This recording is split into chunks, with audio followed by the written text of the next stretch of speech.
Mandelbrot reporte les signaux sonores sur un diagramme et, à sa grande surprise, remarque que quelle que soit l'échelle de temps observée, le graphe est identique.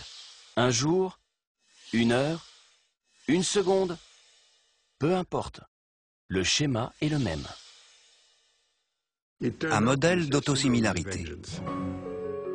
Mandelbrot n'en revient pas. Ce schéma étonnant lui rappelle une énigme mathématique qui l'intrigue depuis sa jeunesse. Le cas des omnis, les objets mathématiques non identifiés.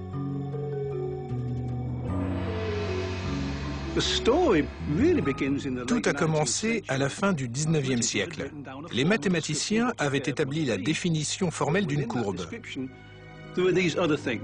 Certaines figures répondaient à la description donnée, mais étaient trop étranges pour pouvoir être tracées. On les considérait comme des monstruosités. Ce n'étaient ni des lignes, ni des cercles. C'étaient des figures vraiment à part. Le mathématicien allemand Georg Cantor crée le premier omni en 1883. Il est parti d'une droite, il l'a divisée en 3 segments et il a supprimé le tiers médian. Donc il ne reste que les 2 extrémités. De ces 2 segments, il a supprimé le tiers médian et ainsi de suite. On aurait tendance à penser, à force à la fin, il ne restera plus rien. Eh bien, c'est faux. Il ne reste pas seulement un point, ni même 2 points. Il en reste une infinité. On a beau zoomer sur cet ensemble de Cantor, le motif est invariant, exactement comme le schéma du signal sonore relevé par Mandelbrot chez IBM. Une autre figure étrange a été mise en évidence par un mathématicien suédois, Helge von Koch. Von Koch a dit « On part d'un triangle équilatéral, l'une des figures classiques de la géométrie euclidienne, et sur chaque côté, On remplace un tiers du segment par 2 sous-segments de même longueur. Et sur chacun des nouveaux côtés obtenus, on fait de même. et ainsi de suite. La forme reste la même mais avec des triangles en plus. Plus je fractionne la ligne et plus sa longueur augmente. Chaque itération vient ajouter un nouveau triangle. Imaginez que vous répétez ce processus une infinité de fois. On obtient alors une figure dont la longueur est infinie.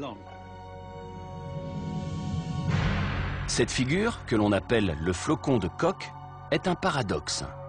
D'apparence, elle semble tout à fait finie, mais mathématiquement, elle est infinie et ne peut donc pas être mesurée. À l'époque, les scientifiques ont qualifié cette courbe de pathologique parce qu'elle n'avait pas de sens dans la conception euclidienne de la dimension. Mais le flocon de Koch s'est avéré crucial pour résoudre un problème de dimension bien précis, la longueur d'une côte terrestre. Dans les années 1940, le Britannique Lewis Richardson constate que les différentes mesures d'une même portion de côte donnent des résultats très variés. Tout dépend de votre unité de référence et de votre patience. Si vous mesurez la côte de la Grande-Bretagne sur la base d'1 mile, vous obtenez un certain nombre de miles. Si vous la mesurez en pied, la côte est plus longue. Et plus l'unité est petite, plus la longueur est élevée, parce qu'on peut toujours trouver des indentations plus petites. Mandelbrot comprend alors que les indentations toujours plus petites de la courbe de Koch sont exactement le modèle à appliquer aux côtes. Il a écrit un article dans la revue Science intitulé « Combien mesure la côte de Grande-Bretagne ?» Pour Benoît Mandelbrot, une côte a une géométrie fractale.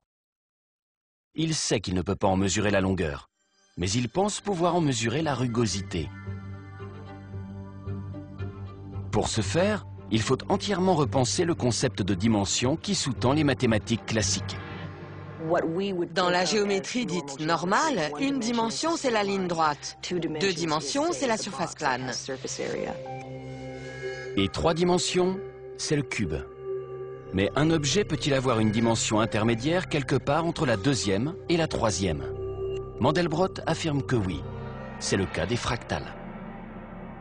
Et plus elles sont fragmentées, plus leur dimension fractale est élevée. Il y a des termes compliqués, comme dimension fractale ou autosimilarité, mais cette géométrie est la base des mathématiques appliquées. Elle nous permet d'avoir un regard très précis sur l'univers qui nous entoure, le monde vivant.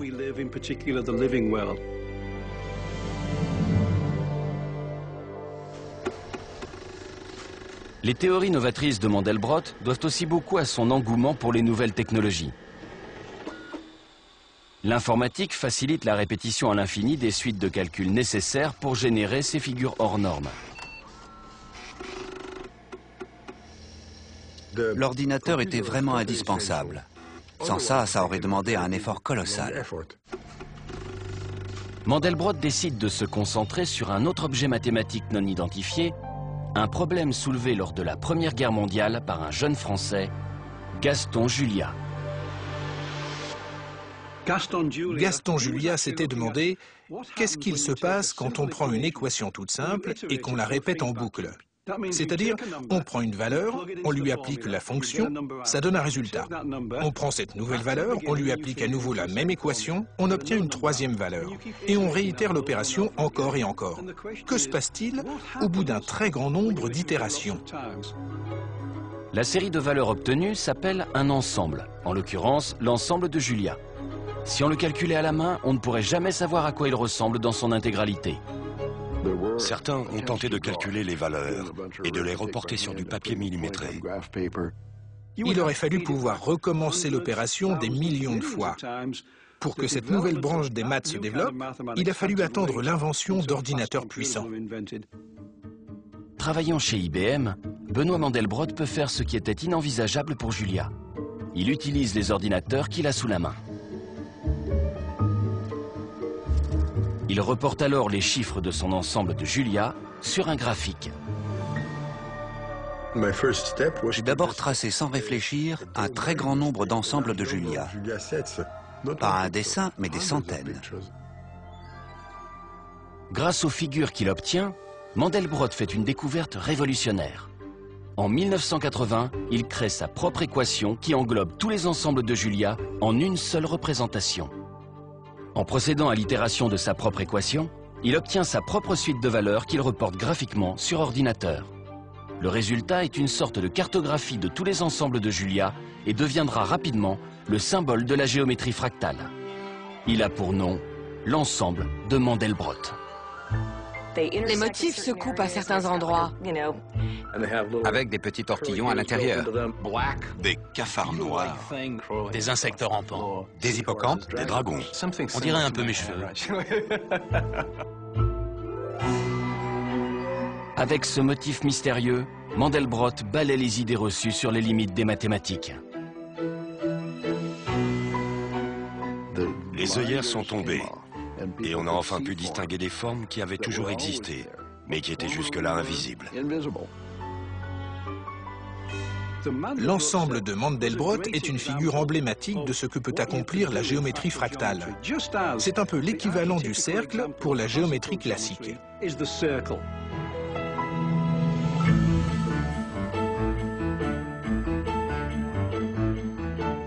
Quand on zoome, on voit toujours le même motif. C'est l'autosimilarité.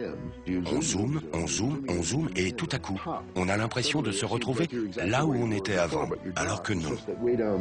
Mais c'est juste que la structure d'arrivée est la même que celle de départ. C'est ça, l'autosimilarité.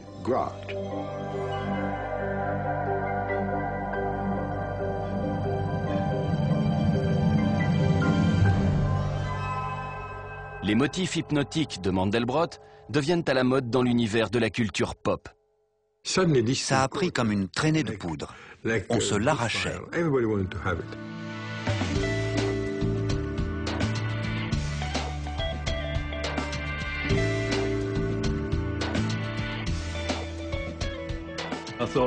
C'était énorme.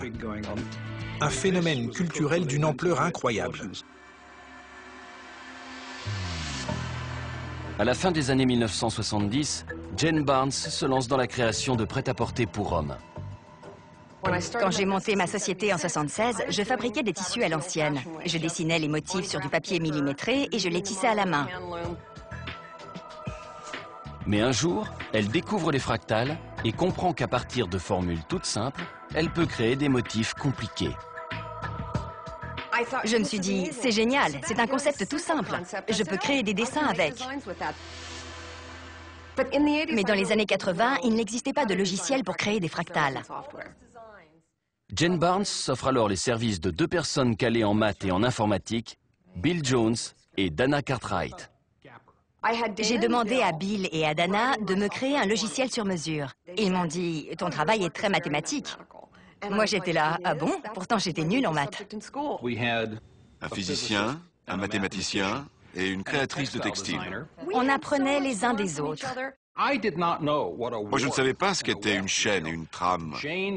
Et Jane n'est pas très douée avec les chiffres, pour le dire poliment. Tous les paramètres sont là. Il fallait trouver un moyen de communiquer, de travailler ensemble. Et ça s'est fait assez rapidement. La presse spécialisée pensait « Jane est cinglée ». On me surnommait la styliste intello, mais ce n'était pas grave parce que j'apprenais beaucoup et que c'était une immense source d'inspiration.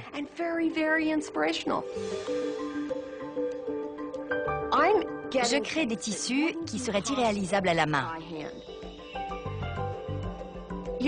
Parfois, j'ai des idées en tête. Par exemple, quand un ray de lumière passe par une porte vitrée et que je vois l'effet moiré que ça crée au sol. Est-ce que j'arriverai à dessiner ça, moi? Jamais. En revanche, je peux le décrire à mon mathématicien. Il m'envoie un générateur de motifs que je n'ai plus qu'à tester. Je m'installe à mon ordinateur pour voir ce que ça donne après configuration des paramètres. Souvent, je clique et je me dis, ce n'est pas du tout ce à quoi je m'attendais, mais c'est génial.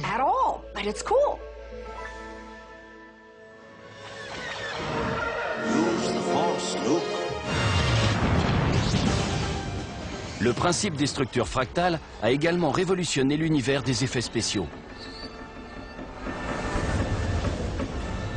C'est une scène culte du 3e volet de la Guerre des Étoiles. Le combat final entre les 2 héros au bout du bras mécanique géant qu'une explosion de lave va recouvrir.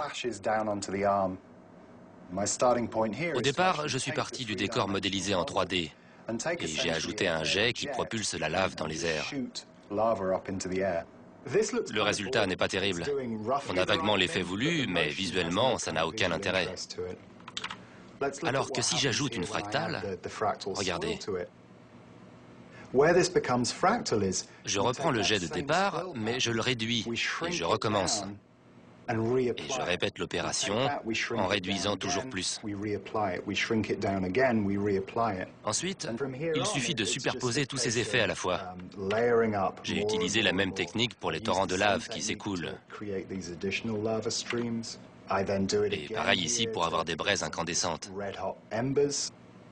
On incruste ensuite les différentes couches et on obtient l'image composite finale, avec l'éruption de lave au premier plan, la coulée de lave à l'arrière-plan, les braises, les étincelles, la vapeur et la fumée.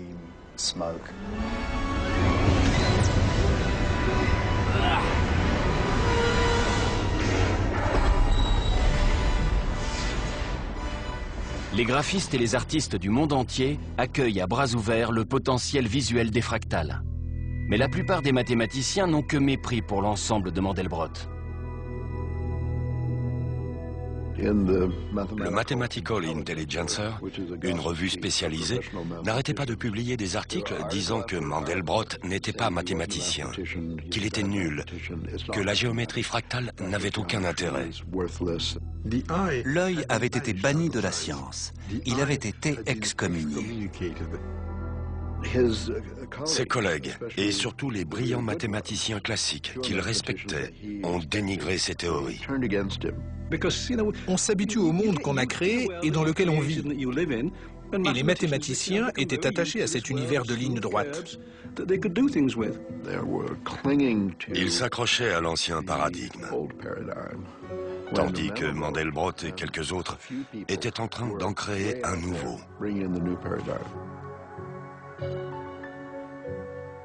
Il me téléphonait tard le soir, car il était contrarié. Lui disait, c'est une branche de la géométrie au même titre que